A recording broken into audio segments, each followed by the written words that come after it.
Amy, I hope you can do something about the food. It's not very good. What do you mean it's not very good?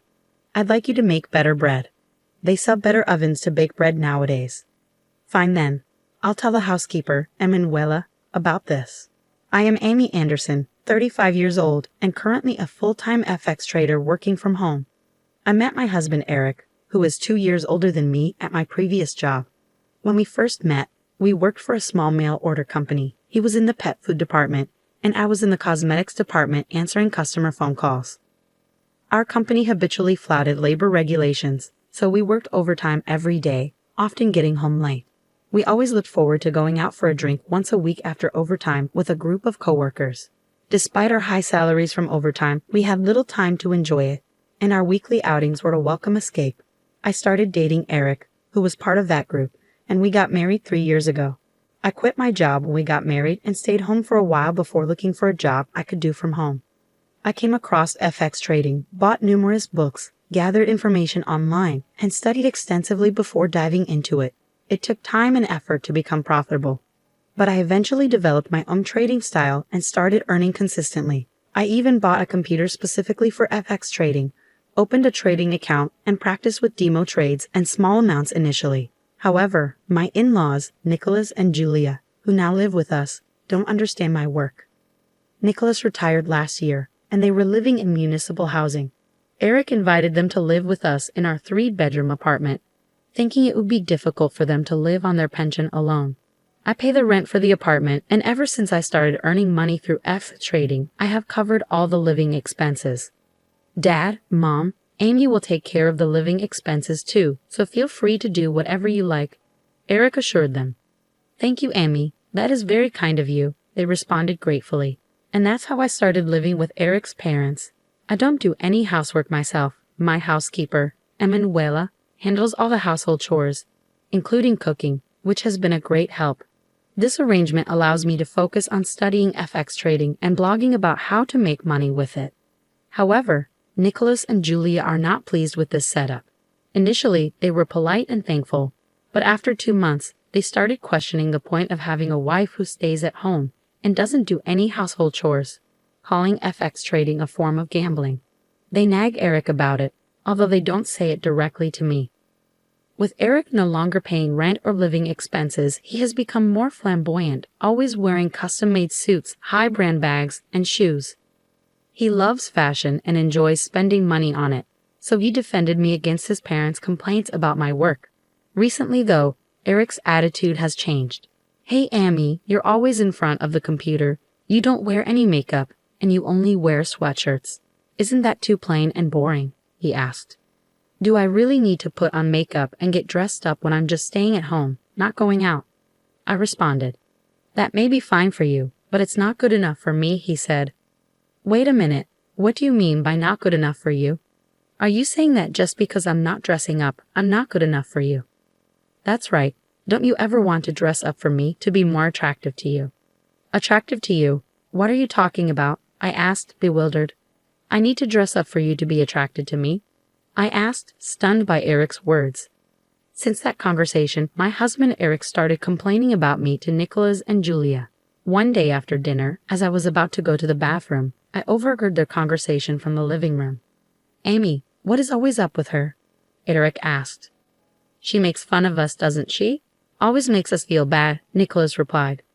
That's right, that wife of yours is making fun of us. She thinks we're poor because we lived in municipal housing, Julia added. Yes, I feel that way too. And the fact that she doesn't do any household chores is her way of saying she's different from us. She's just gambling to make money, and she's so bossy about it, Eric continued. Anyone can do FX trading. Even Amy just studied a little on her own and soon started earning $80,000 every month, Nicholas said. I can do it too, Eric asserted. You're right, Eric, you can do it too. I don't like how she's bossy and arrogant when she's just making money by gambling and not working hard for it. Anyone can do what she is doing. Besides, she's not even cute. I always wonder who she thinks she is, Julia said. I worked from home, but Eric and I used to have breakfast together before he left for work. He still worked at the same company we used to work for, so he came home pretty late. Breakfast should have been our time together, but Eric started avoiding it, saying, Oh, I'll just eat breakfast on the way. Seeing Eric act this way, Julia commented sarcastically, Eric is getting tired of you because you don't even fulfill your duties as a wife. That's what you get, Amy. What do you mean by duties as a wife, Julia? If you're talking about household chores, hasn't Emanuela done them perfectly? Nowadays, what you so-called duties as a wife are outdated, I retorted. Outdated. We cherish the good old customs in our family. Your grandmother-in-law used to discipline me a lot, Julia replied. What do you mean by disciplined? Isn't it enough if the household chores are done well? I'm paying Emanuela enough for it, I said. Do you think this is about money? Do you think that if you bring up the subject of money, I will shut up? Just because you are paying for all our living expenses, you shouldn't be bossy and arrogant about it, Julia snapped. Despite her words, Julia seemed to enjoy socializing with her peers in the apartment building, buying expensive high-end brand bags with the money saved from not paying for their own living expenses. Nicholas, too, devoted his pension to his hobby of golf, purchasing new clubs and keeping a golf bag at the front door. I am the one who is covering and paying for the rent and all of their living expenses. What is up with these people? Even though I questioned their behavior and attitude towards me, my parents-in-law had nowhere else to live, so I just put up with them for now. About a month after Eric stopped eating breakfast with me, his number of business trips increased. Eric said he was in charge of starting up a new department at the company and was thinking of importing LEDs from Korea, so his trips to Korea became more frequent. That weekend, too, he went on a business trip to Korea. Since my husband was away, I went out for dinner with Lily, a friend of mine from school, at a fancy Italian restaurant. I had been to this restaurant with Eric before, and there I saw Eric, who was supposed to be on a business trip to Korea. Lily and I were having lunch on the terrace, drinking wine and in a good mood when Lily said, "Hey Amy, isn't that your husband Eric?" When I turned around and looked inside the restaurant, I saw a woman and my husband leaving the restaurant. Oh wait, maybe I have mistaken. That is not Eric, right? Because he is supposed to be on his business trip to Korea, Lily said, trying to cheer me up. But it was obviously my husband Eric. Every time Eric said he was going on a business trip to Korea, he was actually spending the weekend with another woman. The woman with him was a petite, cute-looking woman who appeared to be in her early 20s, much younger than Eric, who is 37 years old. I recalled Eric saying, "Don't you want me to be attracted to you?" It seems certain that my husband was definitely cheating on me, so the next day, Monday, I immediately requested an affair investigation by a professional investigator. Recently, I've been receiving more and more packages addressed to Julia at home. Julia, did you buy something again? Be quiet, Amy. Do I need your permission to buy anything? No, that's not what I am saying. Julia seemed to be addicted to online shopping, buying high-end brand bags and jewelry. I worried because there are many fake high-end brand bags sold online. One day, Julia came into the room where I was working and said, "Hey, Amy, I'd like you to take a look at something." "What is it?" "Just come here."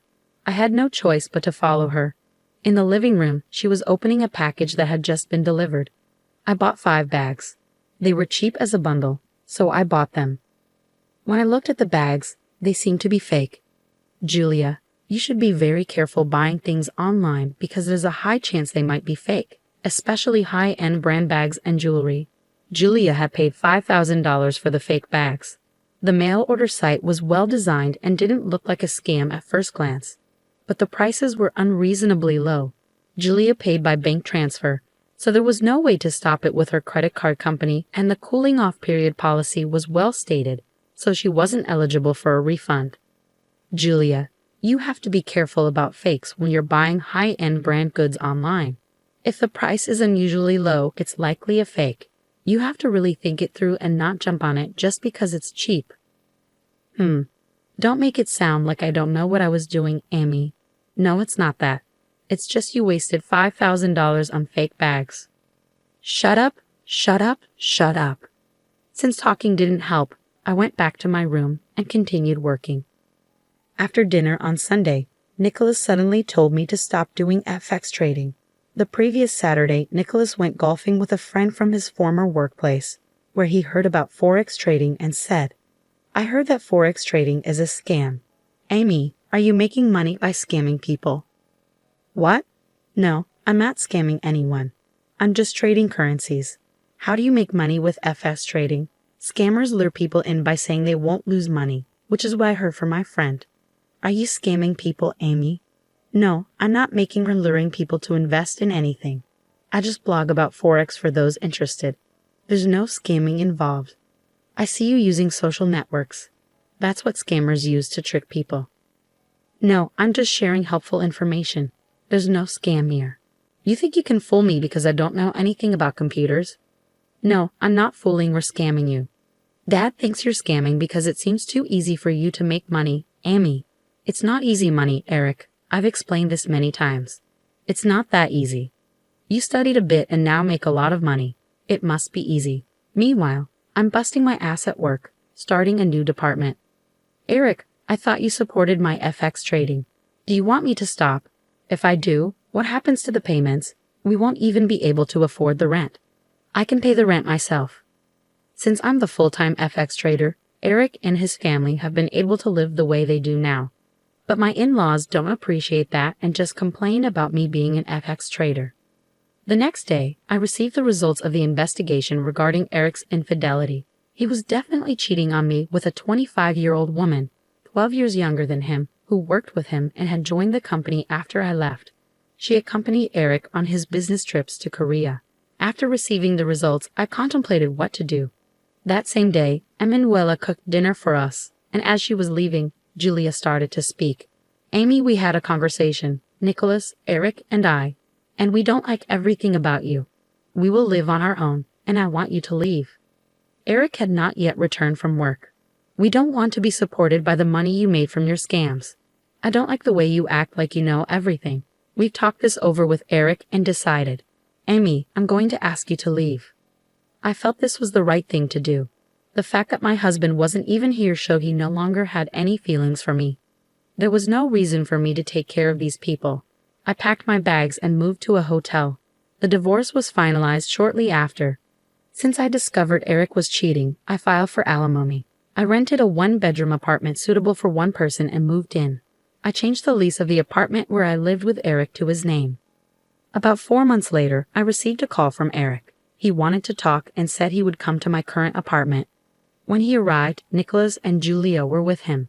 I had a bad feeling. Amy, we are very sorry. We apologize for our horrible behavior. Please live with us again, Eric said apologetically. Nicholas and Julia hurriedly started apologizing too. What is this? I asked. Eric, looking down, started to explain. We can't afford the $40,000 rent and are about to be evicted. We have nowhere to go. Please help us, Amy. What on earth are you saying? Eric explained that right after I left, his new department of importing and selling LEDs turned out to be a failure. The Korean manufacturer delivered defective products, and Eric couldn't return them because he didn't understand the contract well. He was fired, and in an attempt to make money, he bought a computer to become a full-time Forex trader but failed miserably. Nicholas and Julia also failed in their investment attempts. They couldn't pay the rent and had no money to move out, so Eric came to beg for help. We are already divorced, Eric. Yes, I know, but help us please. What happened to your pretty girlfriend who was 12 years younger than you? When I got fired, I couldn't get in touch with her anymore. Yeah, why would someone stay with a guy who got fired from his job? Amy, you're all I have left. Let's get remarried and have another chance. That's right, Amy. We realized we were wrong. We are very sorry. Please give us another chance, Nicholas and Julia echoed. No way, Eric.